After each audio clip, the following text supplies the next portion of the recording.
He clearly doesn't belong up here." The words cut through the first-class cabin like a blade. Every head turned toward seat 2A. Dr. Marcus Williams didn't move.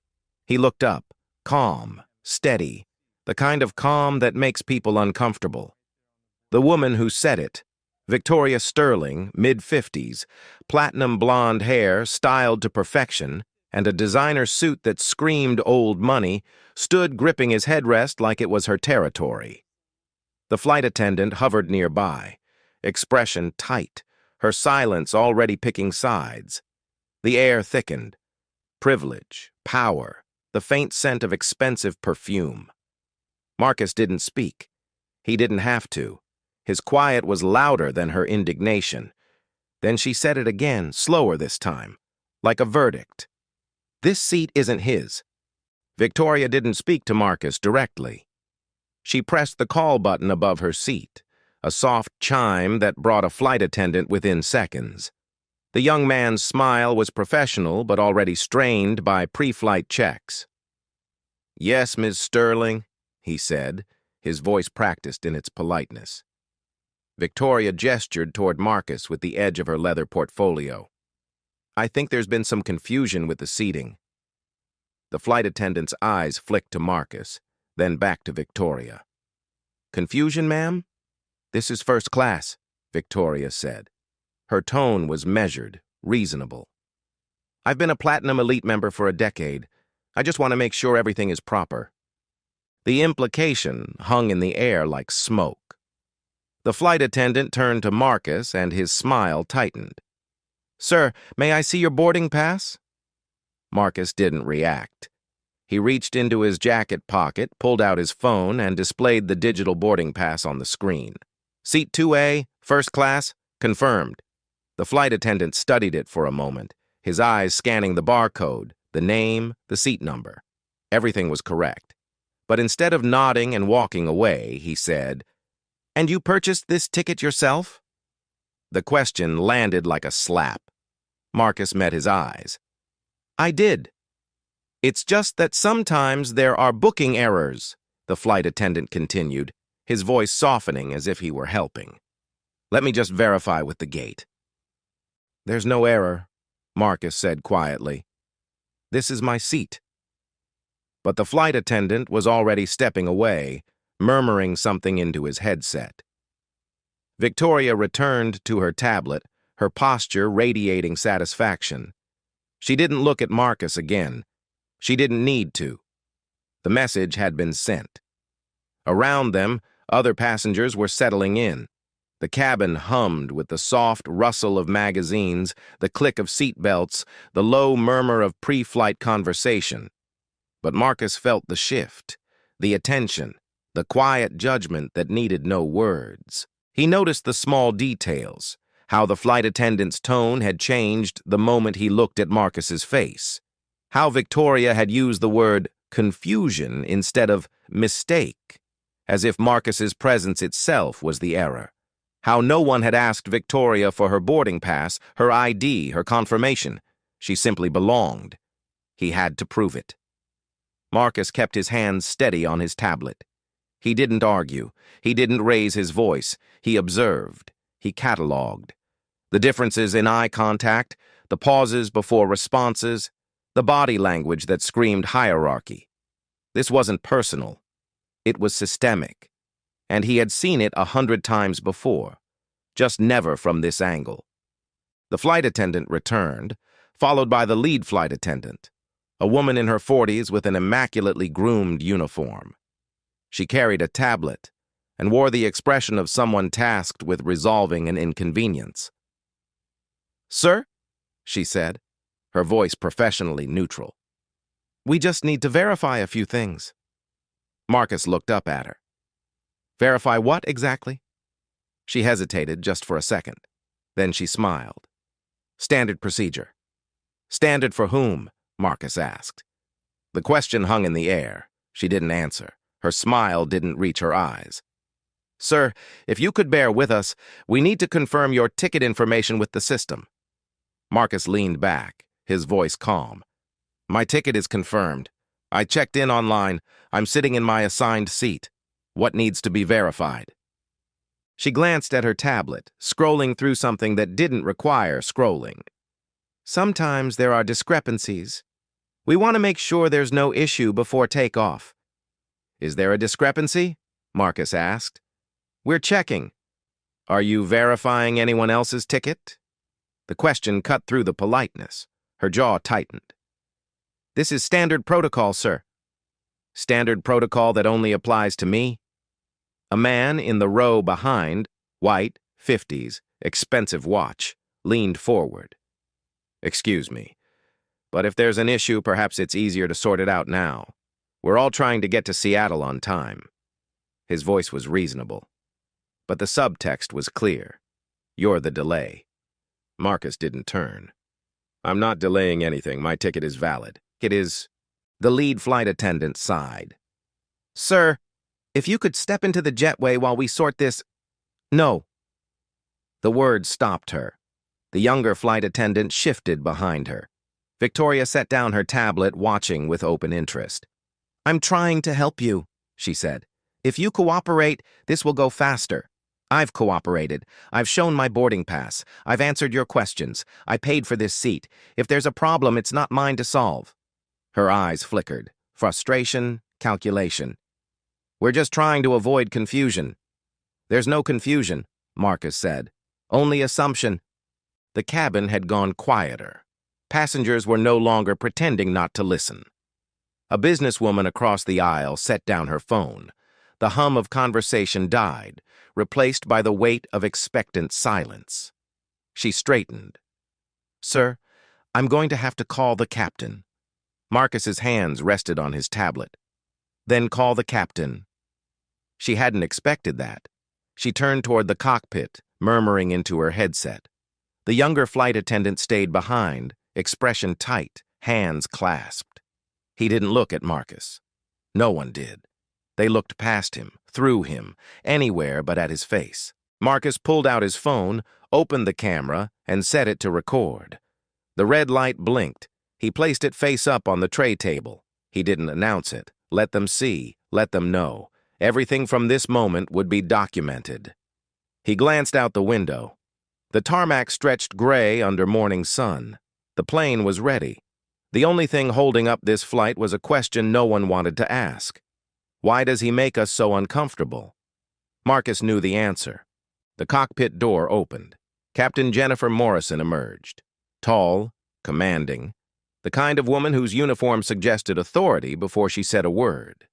She moved down the aisle with the measured pace of someone accustomed to being obeyed. The lead flight attendant stepped aside. The younger one straightened his posture. Victoria watched from her seat, arms crossed, expression pleased. The captain stopped beside row 2 and looked down at Marcus. Her gaze was clinical, assessing. Not hostile, but not warm either. She glanced at the lead flight attendant's tablet, then back at him. Sir, she said, her voice low and controlled. I understand there's been some confusion about your seat. Marcus met her eyes. There's no confusion, Captain.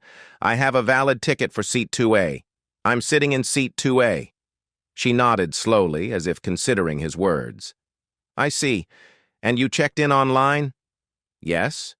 And you received a confirmation? Yes. May I see it? Marcus unlocked his phone, pulled up the email confirmation, and handed it to her. The captain studied the screen. Her eyes moved over the text.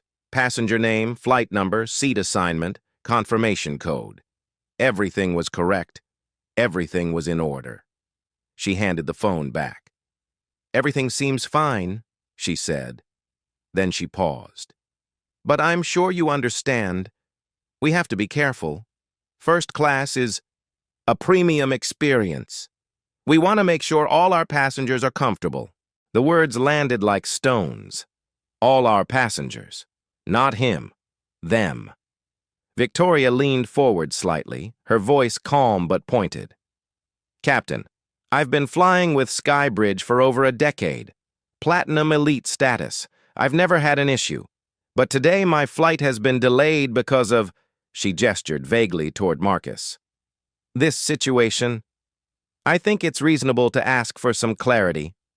The captain turned to Victoria, nodding. I understand, Ms. Sterling. We're handling it. Marcus's jaw tightened, but his voice remained even.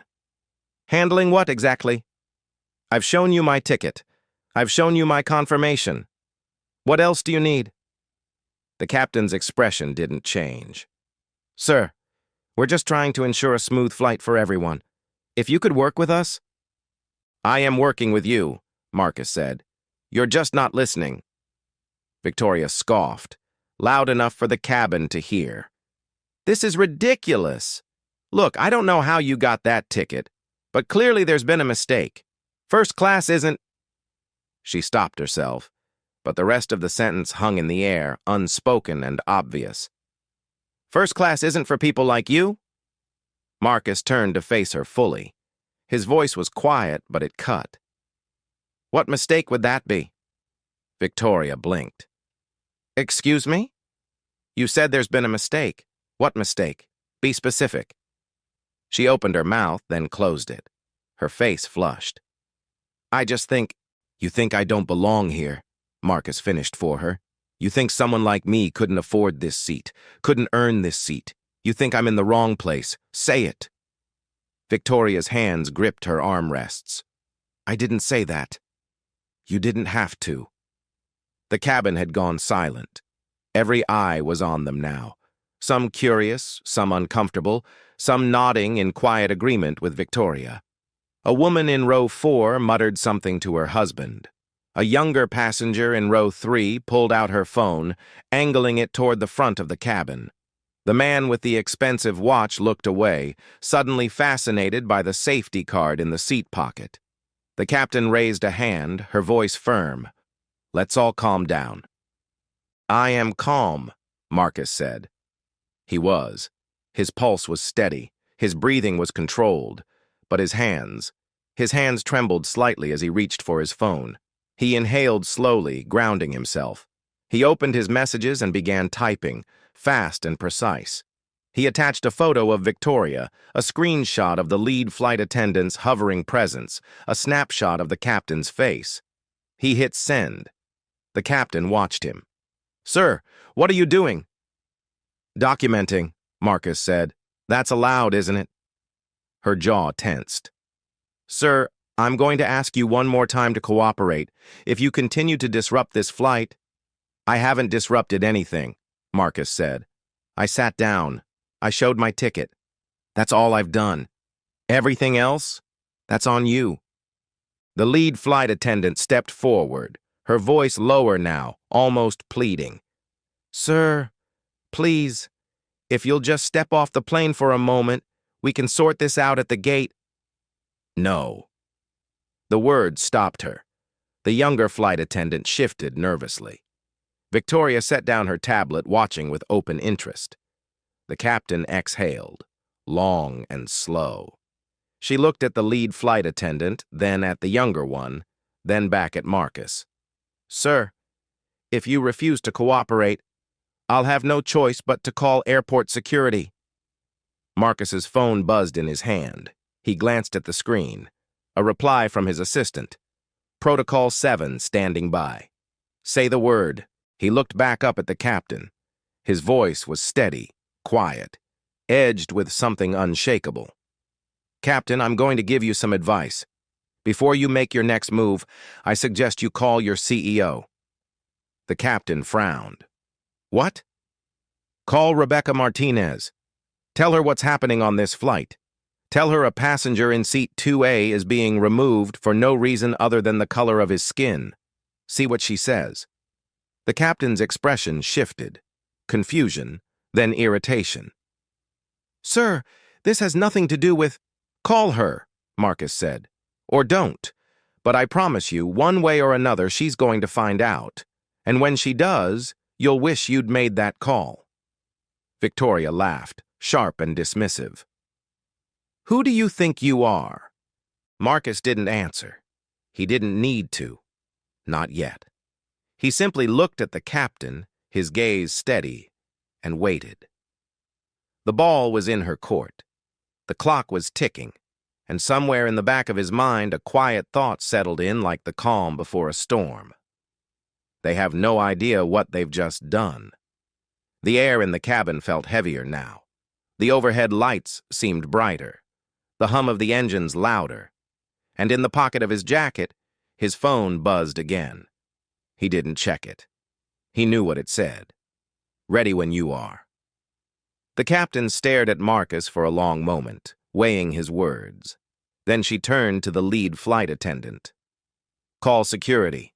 The lead flight attendant nodded and stepped toward the galley, speaking quietly into her headset.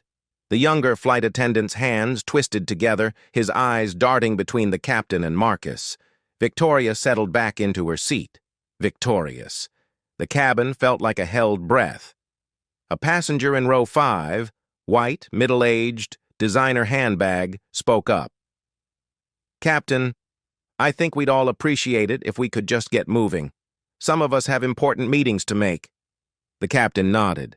We're working on it, ma'am. Doesn't seem like much work, the woman said. Seems pretty straightforward to me. Marcus didn't turn around. He kept his eyes on the captain. His phone sat on the tray table, recording lights still blinking. His hands were steady now. The tremor had passed. In its place was something colder, sharper. Resolve. Victoria leaned toward him, voice low but audible. You know, you're only making this harder on yourself. If you'd just cooperated from the start, this would be over by now. Marcus turned his head slightly. Cooperated how? By accepting that I don't belong here? By leaving my paid seat because you decided I shouldn't have it? I didn't decide anything, Victoria said. The crew did. I just asked a question. You asked a question designed to make them doubt me. I asked for clarity. You asked for removal. Victoria's mouth tightened. She glanced at the woman beside her in row 3, another white passenger, elegant suit, designer luggage. The woman caught her eye and gave a small nod as if to say, I'm with you. You know what? The woman in row 3 said louder now. I fly first class all the time. I've never seen this kind of disruption. If there's a problem with someone's ticket, it should be handled quickly, not dragged out like this. A man across the aisle murmured agreement. Another passenger pulled out her phone, typing rapidly. The cabin was no longer silent. It was simmering, voices bubbling up like steam. Maybe he used points, someone said. Points don't cover first class on this route, another replied. Then how? Does it matter? Marcus felt the weight of it. The collective decision being made in real time, without his input, without evidence. He was being tried by a jury of strangers who had already made up their minds. Not because of what he'd done, because of who he was. The lead flight attendant returned, her face tense. Security is on the way. The captain nodded. Good. We'll have them escort him off, then we can get airborne. Marcus's voice cut through the rising noise. You're really going to do this? It wasn't a question. The captain met his gaze. Sir, you've been asked repeatedly to cooperate. You've refused. At this point, it's a safety issue. A safety issue, Marcus repeated slowly. I'm sitting in my seat. I haven't raised my voice. I haven't threatened anyone, but I'm a safety issue. You're disrupting the flight. I'm existing in a space you don't think I should occupy. That's not disruption. That's discrimination. The word landed like a gavel. A few passengers shifted uncomfortably. The man with the expensive watch looked at his lap, but Victoria leaned forward, her voice sharp. Oh, here we go. Play the race card. That's what this is really about, isn't it? You can't just be wrong, you have to make it about race. Marcus turned to her fully now, his voice quiet but cutting. Ms. Sterling, you've been sitting next to me for 20 minutes. In that time, you've questioned my ticket, implied I don't belong here, and demanded the crew remove me. You haven't asked my name. You haven't asked where I'm traveling. You haven't treated me like a person. You've treated me like a problem. So yes, this is about race, because if I were white, we wouldn't be having this conversation. Victoria's face went red. That's not... You don't know... I do. She stood abruptly, her voice rising. I've had enough of this. Captain, either remove him or I'm getting off this plane and filing a complaint with the airline. This is unacceptable. The captain raised a hand. Miss Sterling, please sit down. No, I'm not sitting next to someone who's going to accuse me of... Sit down. Victoria sat, but her jaw was clenched, her hands gripping the armrests so hard her knuckles went white.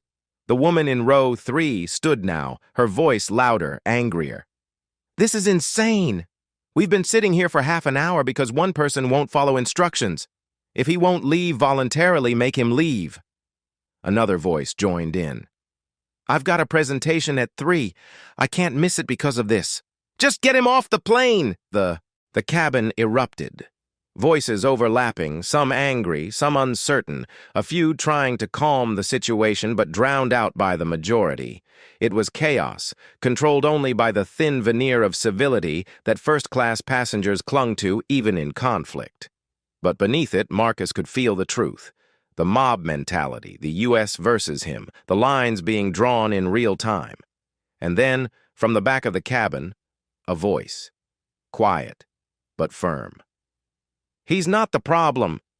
Heads turned. A man, black, 50s, sitting in the last row of first class, stood. His voice was calm, but it carried. I've been watching this whole thing. He showed his ticket. He answered every question. He's done nothing wrong.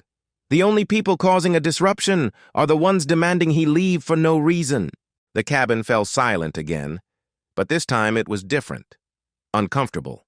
Uncertain. Victoria scoffed. Of course you'd defend him. The man's eyes narrowed. Excuse me? You know what I mean. Say it, the man said. Go ahead. Say what you really mean. Victoria looked away. The man turned to the captain. Captain, I'm an attorney. What's happening here is textbook discrimination. If you remove this man, you're opening Skybridge Air to a lawsuit, and I'll be his witness. The captain's expression tightened.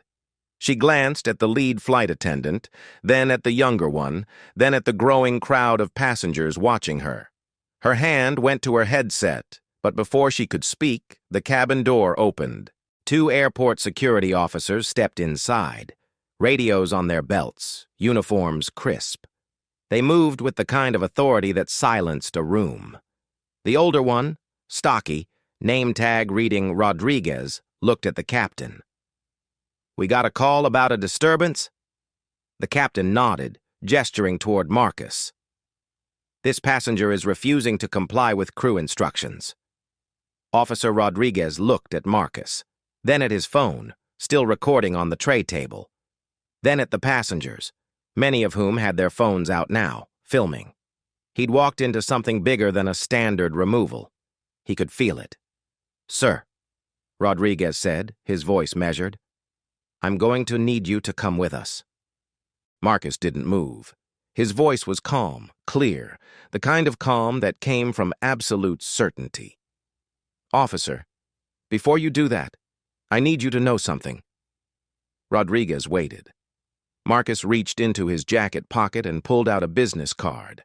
He held it up so he could see it. CEO, Skybridge Air, Dr. Marcus Williams. I suggest, he said quietly, you call your supervisor. Rodriguez took the card. His eyes widened.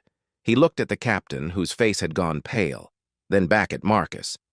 Sir, Dr. Williams, Marcus's phone rang. He picked it up, his eyes still on the captain. Yes? The voice on the other end was loud enough to carry. Rebecca Martinez, CEO. Marcus, I just got your message. What the hell is happening on that plane? Marcus didn't smile. He didn't gloat. He simply said, I think the captain can explain. He held out the phone to the captain. She stared at it like it was a live grenade. Take it, Marcus said. The captain pressed the phone to her ear. Her hand shook. Ms. Martinez, The CEO's voice came through sharp, loud enough for nearby passengers to hear. Captain Morrison, listen carefully. Dr. Williams is not just a passenger. He is the co-founder of Skybridge Air. He's conducting an unannounced service audit, and you just failed spectacularly." The captain's face drained. "Ma'am, I didn't know." "You didn't ask. You assumed. Put him back on." The captain handed the phone to Marcus like it burned. He took it calmly. "Rebecca, are you safe?" "I'm fine. Do you want to press charges?" Marcus looked at the captain, then Victoria, whose face had gone ashen, at the lead flight attendant frozen by the galley, at the younger flight attendant, eyes wide with fear. "Not yet, but we're having a serious conversation about protocol." "Understood.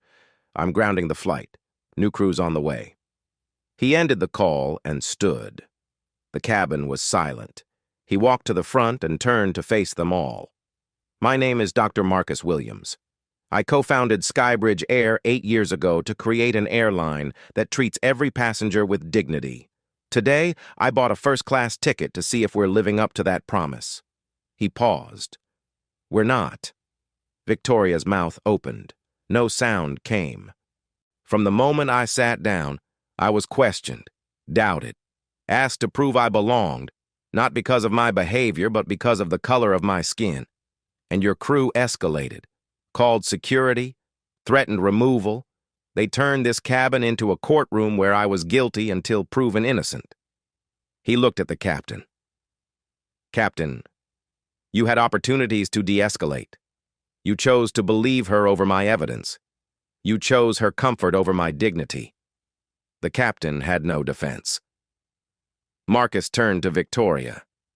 "Ms. Sterling, you're banned from Skybridge Air effective immediately. You'll be escorted off and never fly with us again." Victoria shot up. "You can't—" "I just did." "This is insane. I asked a question. You accused me of not belonging. You demanded my removal. You made this hostile because you thought you had power." His voice dropped. "You were wrong." Officer Rodriguez stepped forward. "Ma'am, come with us." "I'm not going anywhere." Security guided her toward the door. She resisted, shouting, "This is discrimination. I'll sue." Marcus watched her go. "No, you won't." The woman from row 3 stood slowly. "Dr. Williams, I didn't realize—" "Sit down." She sat. Marcus addressed the cabin. "This flight is grounded. New crew is coming. The captain and crew are on administrative leave pending investigation." He looked at each. "What happened today isn't just about one flight. It's about a system that allows bias unchecked. That ends now." The captain's voice was hoarse. "Dr. Williams, I apologize. You didn't mean to be discriminatory. You just were. That's the problem. You didn't see me as a person. You saw a problem, and you were ready to have me dragged off." He stepped closer. "You almost made me a headline. Another black man humiliated. Another viral video. You were this close to destroying your career and this airline's reputation. The airline I built." The younger flight attendant stood silently, face pale. The lead flight attendant stared at the floor. Marcus's phone buzzed. Replacement crew in 15 minutes. He looked at Officer Rodriguez. "Escort them off." They're relieved. They moved toward the exit. The lead flight attendant whispered, "I'm sorry." Marcus didn't respond. When they were gone, he addressed the passengers. "This isn't revenge. It's accountability, making sure this doesn't happen to anyone else. I had power to stop it. Most don't. That's why this matters." The attorney from the back stood. "Dr. Williams, thank you for standing your ground." Marcus nodded. "Thank you for speaking up." He returned to his seat but didn't open his laptop immediately. Instead, he sat quietly, letting the weight of the moment settle. Outside, Victoria was escorted across the tarmac, still gesturing angrily. He watched until she disappeared. Then something unexpected happened. Marcus pulled out a notebook, old-fashioned, leather-bound, and began writing by hand. Not a report, not documentation, something more personal. Reflections, questions he'd ask himself later. Notes about what he'd felt, what he'd seen in their eyes, what it meant to have power, and how carefully it needed to be wielded. Because this wasn't just about winning. It was about understanding, about making sure that the next time, and there would be a next time, he'd be better equipped to create real change, not just consequences. 15 minutes later, a new crew boarded. Professional, courteous. They moved through the cabin with practiced efficiency, introducing themselves, checking on passengers, restoring order. The new captain, a black man in his 50s, composed and direct, stopped by Marcus's seat. "Dr. Williams, I'm Captain Hayes. I'll be flying you to Seattle today. On behalf of Skybridge Air, I want to apologize for what happened." Marcus looked up from his notebook. "Thank you, Captain. I appreciate that. If there's anything you need, please let me know. Just get us there safely. And Captain?" Marcus paused. "I'd like to meet with you after we land, not for disciplinary reasons, to talk about what you would have done differently." The captain nodded, understanding. "I'd be honored, sir." The plane pushed back from the gate 20 minutes later. Smooth, efficient, no drama, just the way it should have been from the start. By the time they were airborne, Marcus had filled several pages in his notebook.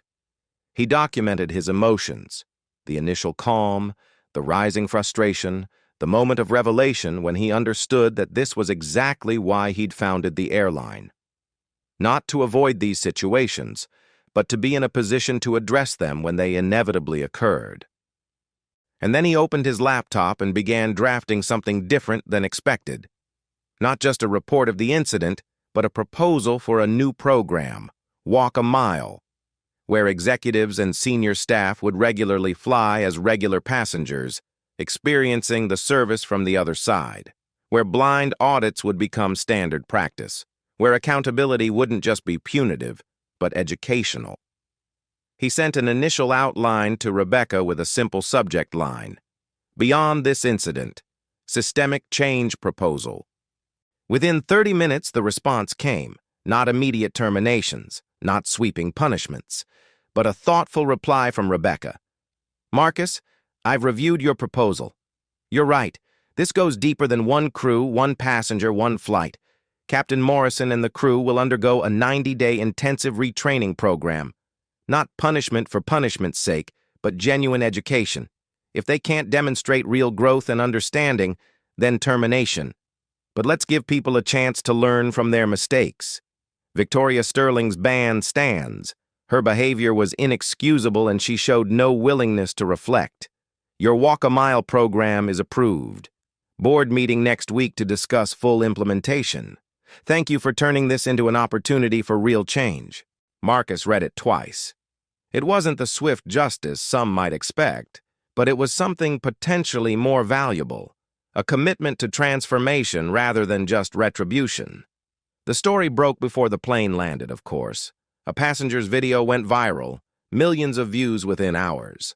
The hashtag #OurDignityInFlight trended nationwide. News outlets picked it up, opinion pieces flooded in. But the narrative was different than expected. Some praised Marcus's response. Others focused on his decision not to immediately fire the crew. There were debates about whether he was too harsh or too lenient. Some accused him of reverse discrimination against Victoria. Others said he should have pressed criminal charges. Marcus read some of it during the flight. Not all of it. He didn't need to. He knew what he'd experienced. He knew what he'd documented, and he knew that his response, measured, purposeful, focused on systemic change rather than individual punishment, was the right one for what he was trying to build. That was the privilege he carried now, not just the power to punish, but the power to shape how change happened. A week later, Skybridge Air issued a public statement. It was direct, unambiguous, and signed by CEO Rebecca Martinez herself. It acknowledged the incident. It named the failures. It outlined the corrective actions already underway. The 90-day retraining program for the crew involved, the Walk a Mile executive program, updated protocols for handling passenger disputes, and the creation of an independent oversight board to review discrimination complaints. The statement ended with a commitment. At Skybridge Air, Dignity is not negotiable. We failed, Dr. Williams. We failed our values. We will do better. It wasn't perfect, but it was honest. Marcus sat in his office, reviewing the responses. Messages of support from colleagues, customers, advocacy groups. Plenty of criticism, too, some thoughtful, some vitriolic, all expected. He read more of it this time than he had on the plane. Not because he needed validation, but because he wanted to understand the full spectrum of reactions. His assistant knocked and entered. Dr. Williams, the board wants to schedule a call. They'd like your input on the implementation timeline for the new programs. Marcus nodded. Set it up for tomorrow morning. Also, you've received over 300 interview requests. Marcus thought for a moment. Except 3. 1 mainstream outlet, 1 trade publication, 1 podcast. But only if they agree to focus on systemic solutions, not just the incident. All 300 want to focus on the incident, sir. Then find 3 who are willing to focus on the future instead. This isn't about what happened to me. It's about what we're going to do about it. The assistant hesitated. There's one more thing. Captain Morrison requested to speak with you directly. She's written a letter. Marcus was quiet for a moment. Is it an apology or a resignation? Neither, sir. It's a reflection on what she learned, what she's realizing about herself, and a request to be allowed to complete the training program. She's not asking for her job back. She's asking for a chance to grow. Marcus looked out the window. The city stretched below, vast and complex. Send me the letter. I'll read it tonight. When the assistant left, Marcus stood and walked to the window. Somewhere in that sprawl, Victoria Sterling was probably calling lawyers. Captain Morrison was probably questioning everything she thought she knew about herself. The flight attendants were probably scared about their futures. And millions of people were watching, learning, choosing sides, having conversations they'd never had before. The work wasn't over. It never would be. But today, for once, the system had done more than just bend toward justice. It had started to reshape itself, and Marcus had made sure of it, not through anger or vengeance, but through the harder, slower work of transformation. 2 weeks after the flight, Marcus stood in front of Skybridge Air's entire leadership team. The conference room was packed, executives, managers, department heads, every seat filled. Rebecca sat at the head of the table, her expression serious. Marcus didn't use notes. He didn't need them. What happened on Flight 228 wasn't an anomaly, he began. It was a symptom of assumptions we make, biases we carry, and systems we've built that allow those biases to go unchecked. He paused, letting the words settle. I experienced something that day that millions of black people, people of color, people from marginalized communities experience every day. I was doubted, questioned, treated as if my presence required justification. And the only reason I'm standing here now, the only reason that situation ended differently than it could have, is because I had power. He looked around the room. Most people don't have that power. Most people get removed from planes, get banned from spaces, get humiliated publicly with no recourse. Their stories don't make headlines. Their dignity doesn't get restored. They just live with it. The room was silent. That's why this matters, Marcus continued. Not because it happened to me, but because it happens to people who can't fight back.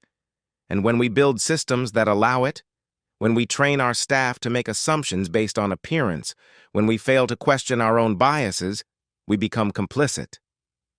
He took a breath. I co-founded this airline because I believed we could do better.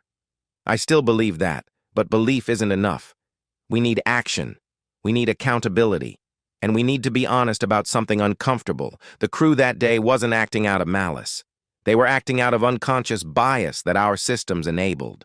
That's harder to fix than firing a few people. It requires all of us to look in the mirror. Rebecca spoke up. Dr. Williams, what happened to you was unacceptable. We're committed to making sure it never happens again. Marcus nodded. I know you are, but commitment without follow-through is just words. The real test is what we do next. And I want to be clear about something. I didn't ask for Captain Morrison and the crew to be fired because I believe people can change. But they have to do the work. Real work. Deep work. And if they can't, then they can't work here. He looked at each person in the room. The same goes for all of us. This isn't just about frontline staff. It's about every decision we make, every policy we write, every training program we design. Are we building a system that treats people equally, or are we building one that protects some people more than others? A senior VP raised her hand. Dr. Williams, what about Victoria Sterling? Some people are saying the lifetime ban was too harsh, that she was just asking questions. Marcus's expression didn't change. Victoria Sterling wasn't asking questions. She was making accusations. And when I proved my ticket was valid, she doubled down. She demanded my removal. She showed no willingness to reflect or learn. The ban stands. He paused. But I want to be clear, this isn't about revenge. It's about standards.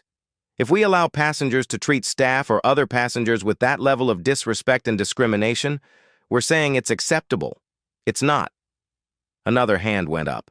A younger manager. What about the people who stayed silent? The passengers who just watched? Marcus nodded.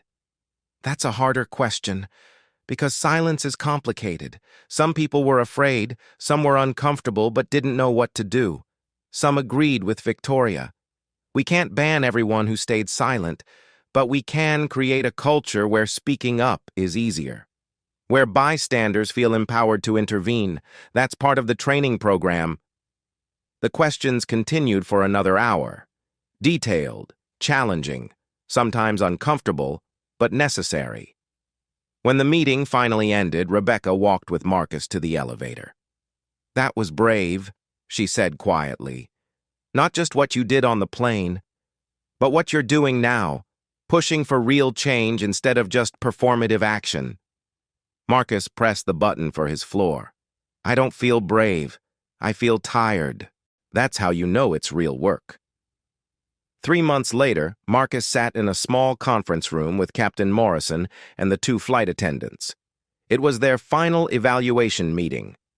They'd completed the 90-day intensive retraining program, not just seminars and videos, but real engagement with diversity educators, role-playing exercises, conversations with people who'd experienced discrimination, and deep personal reflection. Captain Morrison spoke first. Her voice was steady but humble. Dr. Williams, I can't undo what I did. I can't take back the assumptions I made or the way I treated you. All I can do is tell you what I've learned. She pulled out a worn notebook, similar to Marcus's. I've been keeping a journal, writing down every time I make an assumption about someone, every time I feel more comfortable with one person than another, every time I find myself trusting someone's word more quickly because of how they look. She set it on the table. It's been devastating to see how often it happens, how automatic it is, how much I didn't see before. The lead flight attendant nodded. I was so focused on pleasing Ms. Sterling because she was platinum elite, because she looked like someone important. I never questioned why his ticket needed extra verification when hers didn't. I just went along with it. The younger flight attendant spoke last. I think I was the worst, because I knew something felt wrong. When I asked Dr. Williams if he'd purchased the ticket himself, I heard how it sounded even as I said it. But I told myself I was just doing my job. I used protocol as an excuse not to think about what I was really doing. The room was quiet for a moment. Marcus looked at each of them. Here's what I need to know. Not what you learned. Not how sorry you are. What will you do differently next time? The captain didn't hesitate. Next time, I'll listen to the passenger first. I'll ask myself, am I treating everyone the same way? And if I'm not, why not?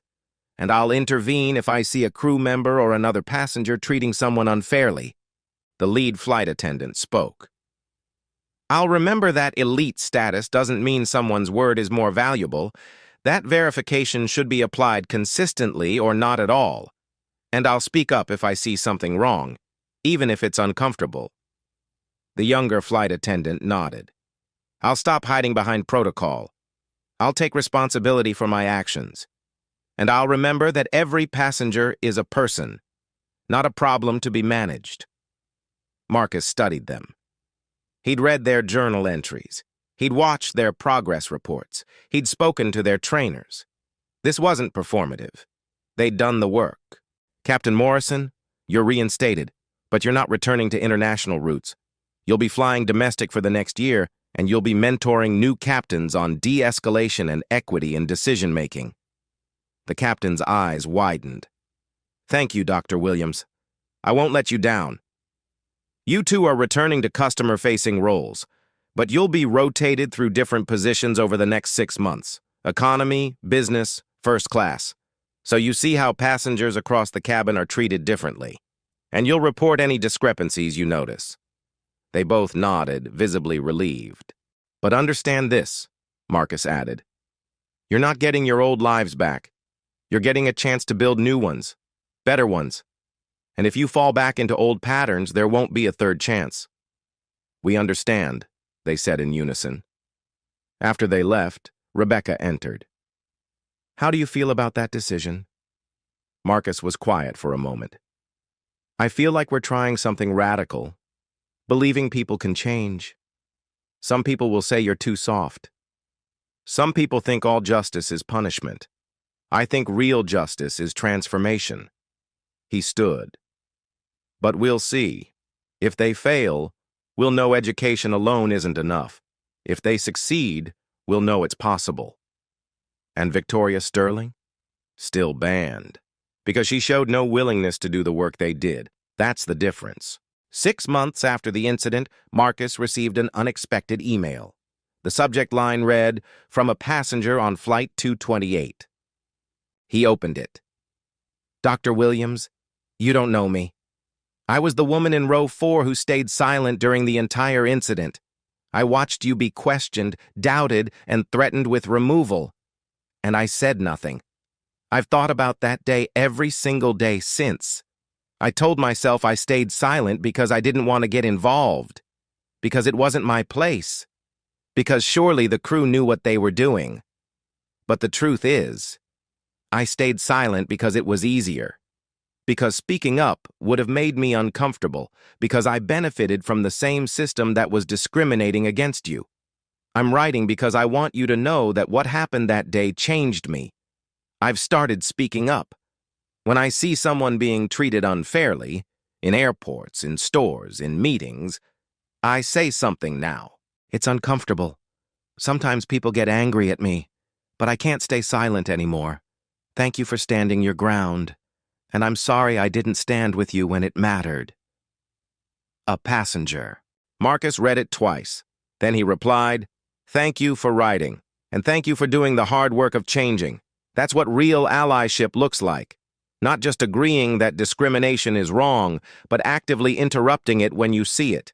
The fact that you're speaking up now matters. Every time you do, you make it easier for the next person to do the same. That's how cultures change. If you're ever on one of our flights, please introduce yourself. I'd like to hear about your experiences. Marcus. He sat back in his chair, staring at the email. This was the part that didn't make headlines.